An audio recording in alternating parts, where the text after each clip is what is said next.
Salut à tous, aujourd'hui on se retrouve pour une nouvelle vidéo pour savoir comment construire un tube de fondation, faire un tube de fondation pour vos colonies et fondations qui débutent ou pour vos rennes que vous avez récoltées pendant la saison.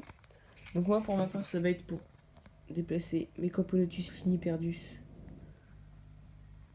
qui ont beaucoup sali leur tube. Enfin beaucoup, je trouve que le coton est un peu sale. Même si la réserve d'eau est encore bien grande, j'avais pas prévu qu'il ramène un verre de farine contre la paroi. D'ailleurs, j'en profitais pour vous laisser quelques petites images. On peut voir que la reine a une belle physiogasterie. Les ouvrir un peu moins. Donc là, elles ont déjà commencé un peu leur diapose. Elles bougent très peu, elles vont plus dans l'air de chasse. Donc ça, c'est l'abreuvoir dont je vous ai parlé dans une vidéo précédente. Avec un petit bouchon de liège. Donc c'est très pratique pour les liquides sucrés. Ça, c'est les insectes. Alors, donc revenons-en aux fondamentaux. Donc il vous faudra un tube. Donc moi, c'est un grand tube qui fait 20 cm par 20 mm de diamètre en verre pour caser un bon temps d'eau que je n'ai pas refaire le tube pendant la diapose. Une réserve d'eau. Pour moi, j'ai un peu plus de 10 ml par là. Et encore là, un petit peu au cas où, si je vais doser un petit peu suivant ce que j'ai besoin. Il vous faudra aussi des cotons. Donc 2 si vous avez pas d'air de chasse, généralement. Voilà. Moi, ils ont l'air de chasse. Il vous faudra quelque chose pour tasser. Donc moi, c'est une pipette Pasteur, mais ça fera l'affaire pour tasser au fond. Et j'ai aussi un crayon au cas où. Donc tout d'abord, il faudra verser l'eau dans le tube à essai. Essayez de pas en mettre de partout. Tac. Donc on peut voir que c'est clairement pas assez pour ce que j'ai envie.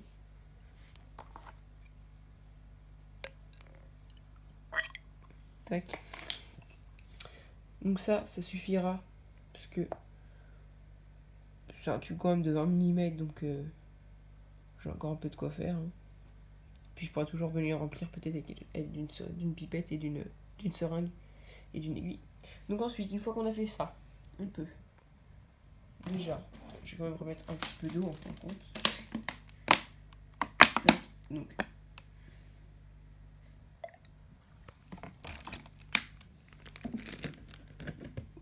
tac, donc je laisse quelques secondes ici le temps que je remette un peu d'eau.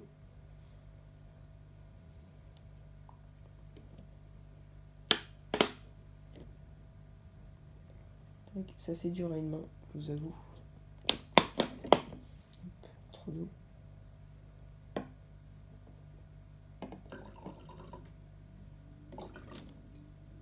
Voilà, donc ça, à peu près ça d'eau.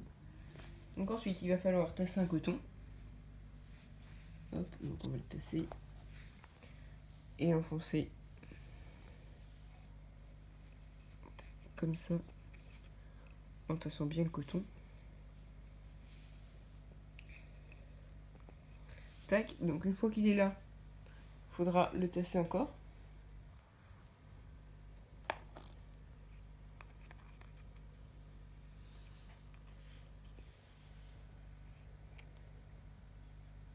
Donc pour l'instant ça boit. Il faudra arrêter à peu près quand le coton sera à la moitié. Donc moi on voit que j'ai un petit peu trop dépassé. Mais c'est pas grave parce qu'on voit qu'il y a encore une marge. Donc c'est plutôt bien. Tac. Donc là, votre tube de fondation il est à peu près prêt. Si vous voyez comme moi qu'il y a un peu trop d'eau sur le bord, c'est un peu mouillé, vous pouvez utiliser un coton. Moi je vais pas le faire parce que là je l'ai préparé pour je vais pas faire ça tout de suite, ça va être plutôt pour demain. Donc voilà. Donc bon là il y a une bulle d'air donc c'est un peu dommage mais bon c'est pas très grave. Là on peut voir qu'ici il n'y en avait pas. Pas. À la base il n'y en avait pas mais il y en a une toute petite qui s'est formée. Honnêtement ça fait rien la bulle d'air. Faut pas. Rien. Donc voilà, et après, une fois que vous avez fini, vous bouchez avec un coton. Comme ça, si vous n'avez pas d'air de chasse, et là ça refait une zone pour évoluer pendant la diapose, enfin même pendant la saison, hein. Mais moi c'est pour la dépose. Tac. Et ensuite un petit cache que je mets pour qu'elle soit bien au noir. La tache là, c'est du liquide sucré qui est coulé sans faire exprès. Donc voilà, donc si cette vidéo vous a plu, n'hésitez pas à liker et à commenter et à vous abonner. Et à partager aussi. Et donc on se retrouve pour la prochaine vidéo. Au revoir.